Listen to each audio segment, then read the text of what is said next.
Welcome to the Breakthrough to Your Best Success online event. Join your host, Elizabeth Hamilton-Guarino, and the contributors from the Success Guidebook and other special guests to visualize, actualize, and amplify you and your best success. This conference will help you redefine success, transform your goals, embrace change, design and realize your best life, and much more.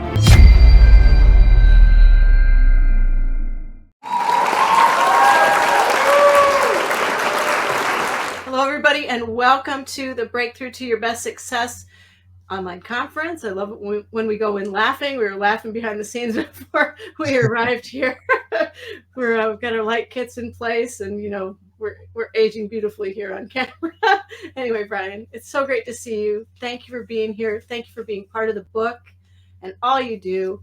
The book in some parts wouldn't be what it is without you. So thank you. Ooh, thank you, Elizabeth. Thank you. And I'm a twofer, so I'm honored to be twice back-to-back books. So it was a humbling experience yet again. So thank you. It's so fun. So the Change Guidebook and the Success Guidebook, you're in both of them. And the next one, right? And the next one too. Whatever we do, you're always there. We got this documented now. It was fun to been fun to meet you. I met you originally online. And it was fun because we just have this baseball connection. And I want to go into all your bio and everything like that. I'm going to do that really fast. I'll just read a little bit. So Brian's the CEO of Diamond Lake, do I go Diamond? Just chime in. Premix, Diamond Lake Minerals, yeah. Okay. DLMI, ticker symbol, DLMI. His website is eie.rocks. He's an entrepreneur. He's an author in his own right, and he owns Esposito Intellectual Enterprises. So Brian's got a lot going on, and so aside from baseball, which we're going to get back to in a minute because I'm rambling, I love the fact that you can call Brian up if you don't call him up if you're just meeting him and need a favor like that. That's obnoxious. Yeah. We talk about that all the time. But as you get to know Brian's this amazing keeper of people. Ooh. And you teach us how to foster relationships with people and how to network properly. And I learn from you a lot. And because I get all excited when I meet somebody, I'm like, hey, I just met you. Would you like to be in my book? Kind of thing. You're like, calm. Well, that's a beautiful thing too. I mean, it depends. It all depends on the character, and you can pull it off. Some people no. But so just if you're in the DMs trying to sell Brian things, know him for a year or two first. Those DMs on LinkedIn are obnoxious. Hey, dear ma'am, oh no. Anyway, but baseball, you're a former baseball player. Oh, yeah. I love baseball. Me too. About baseball for a second. I would rather, let's just do that for the next 23 minutes. Wouldn't it be fun? I'm in too. The whole first part of the book is baseball. Yeah. Because we're baseball people and baseball family, and you just can't shake it. No, and baseball could be applied to almost every aspect of life. So there's a lot of value there if you know the sport. Yeah, sports are so amazing. I grew up with my dad teaching me baseball, even though I was never good at it or anything like that. I was a gymnast. Despite his best efforts, I was the one in the outfield doing cartwheels. So I was like, I don't have time for this. And then it's funny to grow up and have a son that plays baseball. And not of course, not be doing cartwheels in the outfield, even though you're like, okay. But incredible player and overcame an injury, which is not easy. So. No, it's not easy. And now over in Germany playing and all this good stuff. So it's been super fun. But you made a choice it's interesting. You made a choice. Talk about that choice with respect to baseball and how it's changed your success. You mean when I chose to stop playing? Yeah. Oh my God! Don't make me do that. All right, don't cry. It's supposed to be a great positive chat. Now we're gonna go Diane Sawyer on me all of a sudden. Yeah. All right. I see how you roll. Yeah. I made a choice, and I don't regret it because I don't have any regrets in life. We all are where we are today for a reason. I truly believe that. My choice I allowed because my high school coach, not a good guy, and I allowed him to rob the joy of the best game in the world, the best sport in the world. I allowed him to rob that from me. And I trained since I was 8 to be a baseball player. I trained under professionals blessed to have access to professional ball players that trained me the drills to be a successful baseball player. And I had speed. That was one of the reasons why a lot of coaches like me. When you have speed, you can play any sport, and I could fly.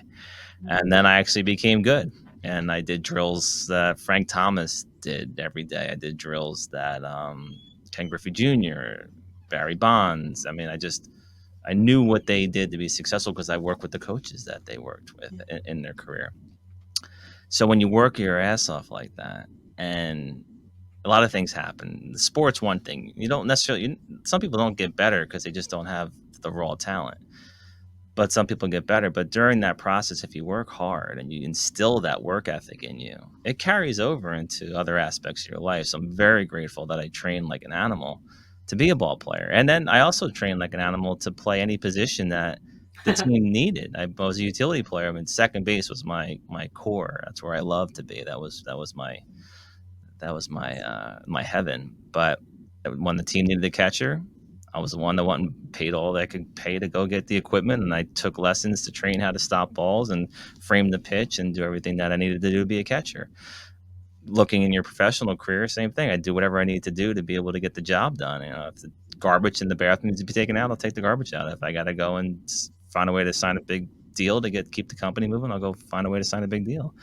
And I credit all that to my work in baseball. And I haven't answered your question yet, but I stopped playing at a full ride to play at St. Joe's, which I was excited for. Also, Skidmore, a lot of colleges wanted me because, again, I had such a great coaches loved working with me because I was malleable, right? I appreciated their skill and their expertise, and I was always learning. And I'm running off the field, even if we're down by 10 runs. Like I just knew how to play the sport and how to respect the sport. But again, go back to my high school, awful person. I actually reported him to my school, and I went to a Catholic high school, and my world turned upside down at a young age for doing that when I knew that this guy was no good. Now life caught up to him a decade later. And a couple of kids actually committed suicide by how bad this guy was. Oh. And I stopped playing the sport. I chose to let me just go build companies. I want to do something of value, and that's what I do today. And I would not be as driven if I am today if it wasn't for loving that sport and playing that sport 365. Not just when it's out. It's there's fall ball, there's ball. I used to go train airplane hangers and get ground balls hit off of me off of cement. I mean, that's no fun, and you're getting smacked in the face. But when you do that and you're not afraid of the ball, or you're not afraid of life, when you go out into the real world and get smacked around just the same way, but in different type of mediums, you get tough, and you realize you got this. So, you know, that's what happened. Why I have to thank this no good coach that I had is that I used that moment where I gave up on something that I love to never allow myself to do that again. So whenever I'm questioning, maybe I don't want to say I don't quit, but questioning maybe giving up or turning my back on something that I'm passionate about, I shake it off really fast. I'm like, no, I did that once in my life, and I'm never going to do that again. And then, so I reference that and that decision that I made quite often. Yeah, I think in both books we've got that story from you and from Cam. Cam having kind of the same thing happen to him, where having to shake off somebody around you who's naysaying at you. That's important. I think that's really important in life, to surround yourself with not people who are always telling you how great you are. Can certainly challenge you, but certainly not a bunch of people around you who are ripping you to shreds and destroying your self-confidence. And it's hard to preserve that aspect of you when you've got that coming in, especially at a young age when you don't know whether to believe it or not. Yeah, right? You're right. And then that's a form of abuse. Yeah. Now it's talked about much more than when I grew up or when you grew up. So now there are some resources to get some help, but there was a time where you just had to take it, right? And if you try to even tell your parents or a guardian, maybe people would laugh at you and make it even worse. So, a lot of times people just buried that. But in today's world, there's so many outlets to find help and to find real good support if you're going through hard times. Yeah, I go back to my own career, starting out I must have been all of maybe 19 or 20, and doing the news, um, delivering the news, anchoring the news, reporting the news, and so forth, and had a nasty experience with a station manager who was, basically, just abusive. Yeah. If you do this, I'll do that, kind of thing. And it was like, no, I'm not doing that. And I think I might have stuck around in the news business longer if it weren't for that, but it made me terribly afraid of people and all sorts of stuff with, so I get it completely. It's a little bit older than you, maybe at the time, but still formative. Yeah. Well, I still think if you chose to be in that industry, you'd be on top of the world. And I still think today you'd be interviewing me on a news network somewhere, because we were meant to meet. We were meant to, one way or another, we were meant to know each other. So it's very cool. And I think one of the things that I've loved seeing that you've done is take that love of baseball and foster it any way that you can with young people and supporting them. Talk about the Old North State League a little bit. Oh my God! Thanks to you, the All Red family. Thanks to you. What an intro. Love that family and the concept that they have, bringing back the Players League, which is an old 1800s league, and I'm so excited to be part of that system. I think I'm the only non-family member that's part of that core team. Again, thanks to you to help them, and I am so thrilled that I truly believe what I've done in tokenization and whole things like security tokens and the future of digital assets. And this might sound foreign to a lot of people, but recently you probably hear or see online the BlackRock talking about it all the time, or Larry Fink, tokenize everything. And I've been preaching this for a decade, so it's catching up. And the idea of bringing that into sports is very exciting for me. And to help the All Red family and the Old North State League and the Players League and all the future teams and leagues they hopefully continue to acquire, to create an alternative path for really talented baseball players to still create a career for themselves in the event they don't get into the MLB system or the farm systems or any other professional league around the world. I like to think of what we're building here as the live of baseball, where you have the ability, what they've done, it to go against the PGA and to bring talent into a new golfing system. I want to see that we're doing the same thing, and a really unique way to bring fans into that system and have the fans be rewarded along with the players and the teams and the management of those teams. So what's being built there is really, really special. And you've seen teams like Savannah Bananas create quite an amazing, profitable team based off of their branding, their marketing, and all the great work that they're doing for entertainment in baseball. I have a really strong feeling we're going to do something even bigger and better than that with this incredible league. Yeah, it's cool. And you're all in the book. So the book starts off with the Savannah Bananas and Jesse Cole and all that, and goes from there. The whole first part of the book is kind of like this baseball adventure in a way. Yeah. But yeah, that was really interesting to see. Let's tie it all together. So Cam had a pretty nasty experience in college baseball in his last year, and he had to extract himself sort of and figure out what to do next. Do you quit and go get a job, or do you keep going and ignore and all this stuff? And he's like, I'm going to go into the transfer portal. And he's not here right now. He's over in Germany playing. So it tells you it all turned out well. But there was a moment where, we're like, oh my God, he's so low right now. It's the lowest I've ever seen him, just feeling awful. And we're like, do we need to get in the car and go drive there to Connecticut, or what do we need to do? And we almost did. And he's like, I'm going to be all right. I'm really hurt right now, but I see the path forward. And he put himself in the portal and then ended up playing in North Carolina for the Old North State League, for Alec Allred, for Rob Shore, had a wonderful summer, led the league and all this stuff for the High Point Hush Puppies, and lived with Linda Pritchett and did all these things. And we've just all been friends since. It's amazing. That glue has stuck. And I just think the world of the Allred family and that whole league, because they took a kiddo and they just were like, we've got you. Don't worry. Yeah. Oh, it's amazing. That community is amazing. My sister, Lisa, and her husband and son, Dylan's 10 years old. And he's, I don't know if it's got my DNA or if he's Babe Ruth reincarnated, but his love for this sport as a young, as someone before, at an age where he shouldn't even known what the sport was was really cool to see, because I'm a big believer of old souls. And I know this kid's going to be a monster player. But what was really great about his commitment and work and watching that, and his parents supporting that so well, and taking him to, like my dad took me, taking him far for lessons and working with ex-pros, giving him this amazing support, that he got invited into the Southsiders, which is an incredible team in Toms River area of New Jersey. Like, it's the best of the best that he got invited into.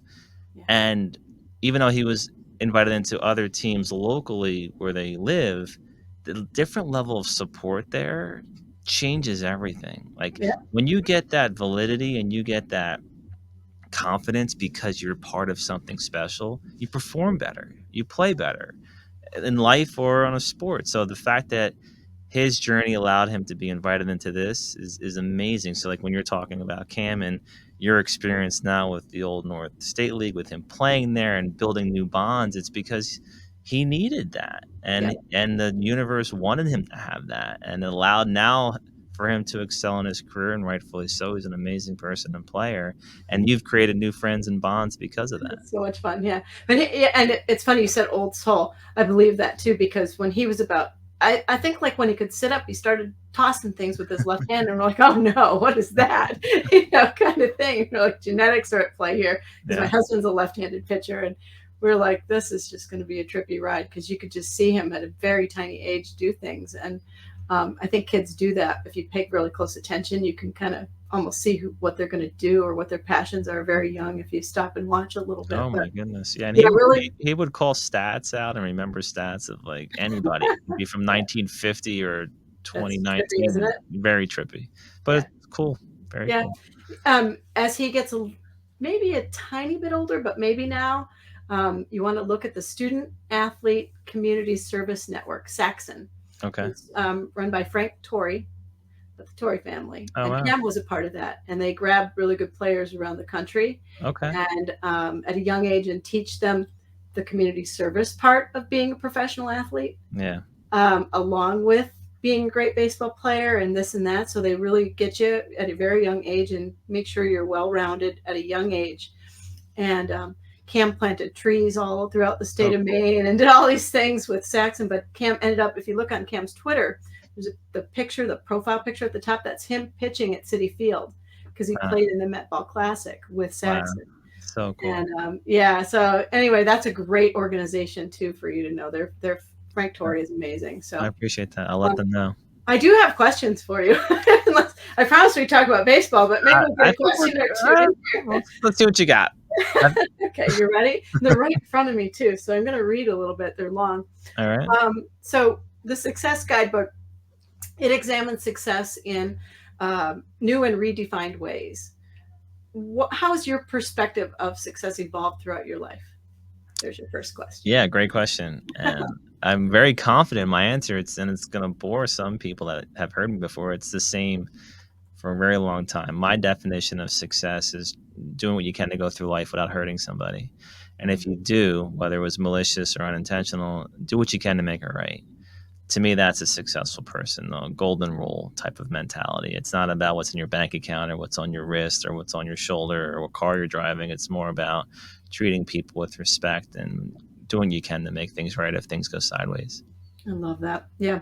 That compassion and elegance and grace and things like that. It's the things you don't think about when things are really busy and you're brushing by people. Or just going about your day to day, to stop, pause, and like actually care about people in your path.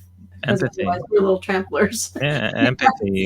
You need empathy in this life. It helps you connect with people and it helps you not be a bad person. Yeah, I remember after my dad died, I was going back and forth between here and Minnesota, and I was up at the grocery store here in Maine, and they were fabulous pears that I was crying all over, but I was crying for whatever reason, and I'm like, okay, get it together here, kind of thing. And this lady, about like, I'm 5'3" on a really big hair day. She was tinier than I am. Lisa Caputo day? Yeah, I'm tiny, and she was tinier and a little bit older, and she's like, "Can I give you a hug?" And this is before COVID, and I'm like, absolutely. And I would say, how pair you? Yeah, how pair you? Yeah, no. But she gave me this hug. It's funny. I love puns. She gave me this hug and said, "Sweetheart, which one of your parents just died?" And I'm like, "How did you know that?"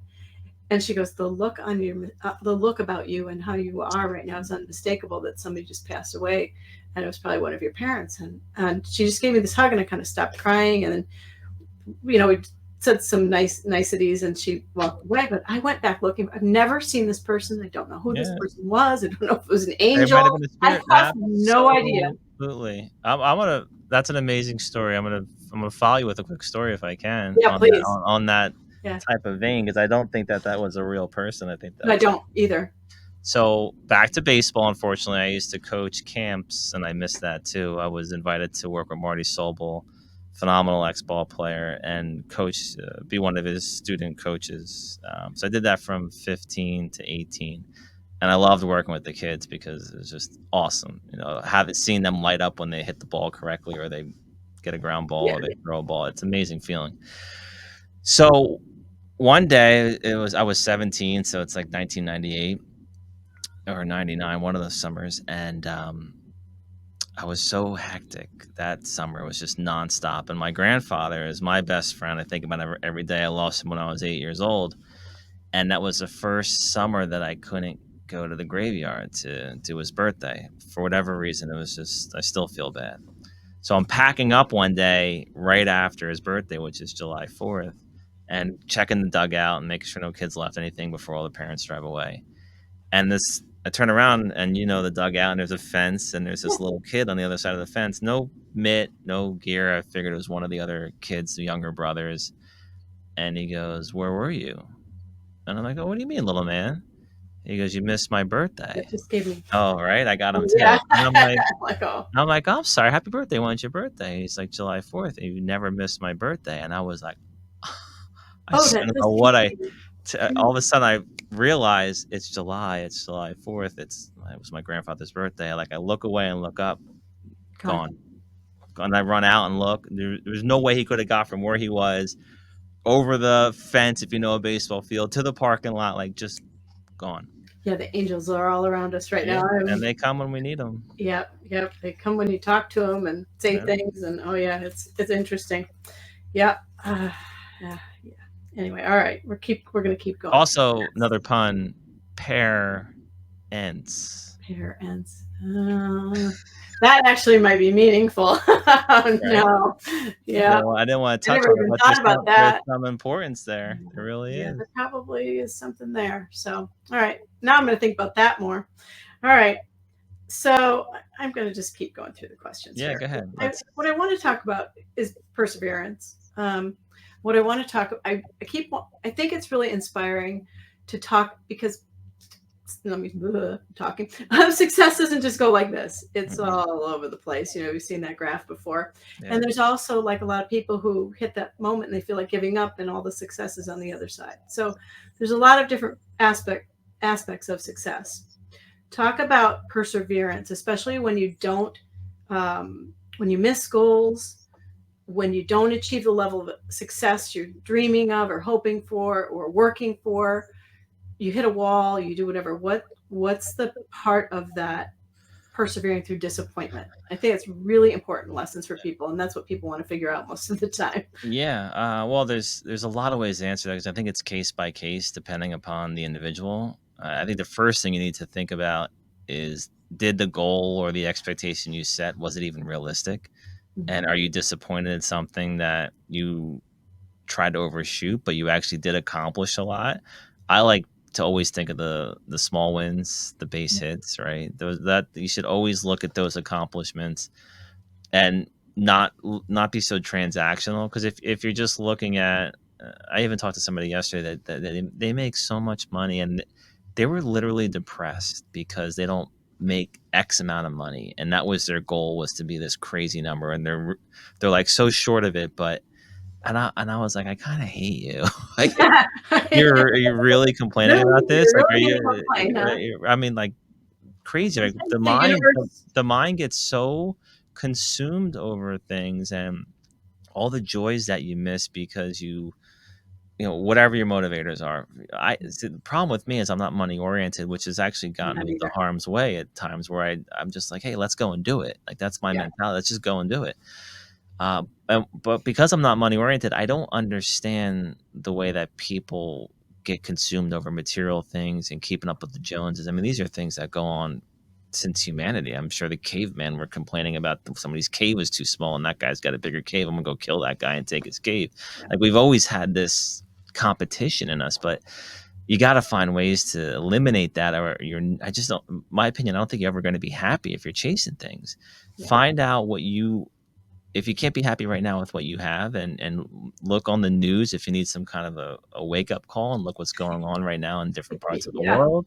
If you have a home, even if you're behind on your mortgage payments, if you have a home and you have food in the fridge and you have the lights on and you can sleep in a bed and you have clothes, like, blessed, privileged. If you can't find joy in that, a bigger home, a better car, a nicer watch, it's not going to do anything. And you're just constantly going to be chasing more and more things. So my advice is to just reset for a minute, get off social media. Don't watch everybody else's BS highlight reels of their major, amazing, perfect lives that's not even a reality. Yeah, and their filters and their look at what you have and be appreciative and have gratitude in what you've accomplished. And you're probably on the path to get what you want, but if you don't take a moment and say, oh my God, look what I've done, then you're never going to give yourself the accolades and the acknowledgement that you deserve. Yeah. I invite anyone to steal my French fry mobile. We still got it. It's out there. I love it. It is his official. Yeah. We had one prior that was a white Toyota Sienna French fry mobile. And it went like almost 300,000 miles. I'm like, honey, we have to get rid of this car. The bottom is rusting out. Kind of everything that supports the wheels is rusting through. And he's like, do we have to? It had stickers in the window with the dental all the history. Yeah. It was like, oh man. Yeah. So, but you're wired right, and your family's wired right. Gratitude, and compassion for other people. And I'm kind of, I bet you're the same way. I think you are, but I'm not wired for money either. When I do have money, I tend to want to give it away to people who don't. Like, oh, you need $5? Okay, here. Wow. And so I spend a lot of time donating things, donating money. Good. Just making sure. Are you a people warrior? Because I'm a people not warrior. Sure. Warrior. Yeah, for sure. Yeah, I take on other people's burdens all the time. I don't. And good. It's so nice of you to do that for people, because I will say you never see a U-Haul at a funeral. So what are you going to do with it here? Yeah. No, I hear you. All right. Okay. So this is another concept that we love to talk about, and it's that comprehensive success one. Where you can be wildly successful in one area and then the other, maybe in all other areas are slipping or you're just trying to constantly, if you think about that psychology wheel of like career, health, all that, and we're trying to constantly have success in all these areas. It's a lot. It's a lot. It's probably not realistic, right? To have it all at the same time. That would be that's probably when you die. General, I like to talk. I agree, and it's sad, but I like to talk about like comprehensive. Everything's kind of okay. Success, kind of like what you're saying. Like if you're checking the box of the bed and all these things. What do you think about that? Or do you think you should go after career and sacrifice your health? And do you? Oh, well, I've done that. Like we talked before, I'm missing a gallbladder. I gave myself shingles and Bell's palsy because I was going after a career and creating opportunities for other people. It wasn't even for me. It was for building. I love to build. I love the question. I love that I don't think about it, because I think it would drive me crazy, right? If I start to get granular, well, am I successful here but not successful here? Like, all I know is I'm blessed to wake up in the morning and I have legs that work and I get out of bed and I go out and do. To me, great. That's multifaceted. I'm capable. Yeah. And everything else will fall into place. I've definitely loved how I've evolved, and I've limited a lot of my emotional reactions to things, because some of the time growing up Italian, Sicilian, I've got some feistiness in me. And I look back and I'm like, I'm glad I stuck up for myself in some of those moments, but the way in which I stuck up for myself, up the table, and like, I don't want to be remembered like that. So I look at my emotional emotional IQ or my emotional journey. I love that I've tapped into seeing I had a lot of faults there that I was born with. It was really, it was not. We all do. It's okay. Me. So in that bodies as well. No, I know, but in that regard, I will say I did look at that granular part of me and say I need to work on that, and I need to make that more successful. Yeah, usually in coaching, when people come your way, a lot of the times when you give them, like, it's a standard coaching practice to say, okay, give yourself a little evaluation in all these areas just so we can kind of gauge how you're doing. And a lot of people will have a real good in career and real low in health, and so sometimes we're working to kind of even that up a bit so we don't have every thing in the world but have missed a college graduation or birthday or have a health crisis as a result and things like that. So that's kind of where that question comes from, and I love the way that you answered that. We're about at 30 minutes, so we're probably going to have to run here, but do you want to talk about, I think we kind of covered everything, but I love this notion of authenticity and integrity. Great notion. Maybe you want to talk. Those are just great words, aren't they? Especially in business. you want to skip it or talk about it? No, I mean, they're great. If you want to talk about things and things that I believe that you really only have, and I think it's integrity. I've said this most of my life, is that's really all I believe that I have. And that's my value, is my consistency in that. And that's what goes back to my definition of success. Within my integrity, if something goes awry and I do something wrong to somebody, whether if I do, it's always inadvertently, I need to make that right. So that goes back to my integrity, my empathy, and what I believe I have my true value and my true worth is that. So that's everything. And if you're not focused on your integrity, you're not focused on your character or your morals or your values, I think you're lost. And I hope you shake it off and realize that's where you need to be. That's where you need to be. The Swiftie in me just perked up. She's the best. She's amazing. She's amazing. All you Swifties out there, chapter 7 is the Swiftie chapter. Night 1, Gillette. Nice. Oh, goodness. Anyway, all right. Well, a long time ago, you're like, what kind of music do you like? I'm like, but I love all music, but I was kind of afraid to answer you because I'm like, I kind of love Elton John, and I'm kind of going to be really old here. Not at all. I memorized all. I like those. I like the artists where their book of songs, like Billy Joel, Elton John, Madonna, Taylor Swift. The catalog. You got them all memorized. For sure. Springsteen. I would throw Kiss in there. Kiss. Yeah. So we always have tunes cranked and that's great around and kind of goofy in here. But the other thing that I love too is this might be aging me, but I play the piano. Me too. So I love piano music. Me too. So it'll probably go off now. Alexa, play piano music. We've got just the station for you. It was Forever Young. Rod Stewart was the first song I learned how to play on the piano. Then I went right into all Billy Joel stuff. Yeah. Boz Scaggs. I just loved it. Yeah, same here. So anyway, all right. Well, always a pleasure. Bruce Hornsby, one of my favorite pianists. There you go. Yeah. There's so many. Yeah. Have you been to the Rock and Roll Hall of Fame in Cleveland? No. You got to go. It's pretty cool. I know. I think there's a few bands that need to be in there. Maybe I would compare to like Pete Rose that aren't in there. Yeah. And I'm a little mad. I'm a little jaded at the Rock and Roll Hall of Fame. I get it.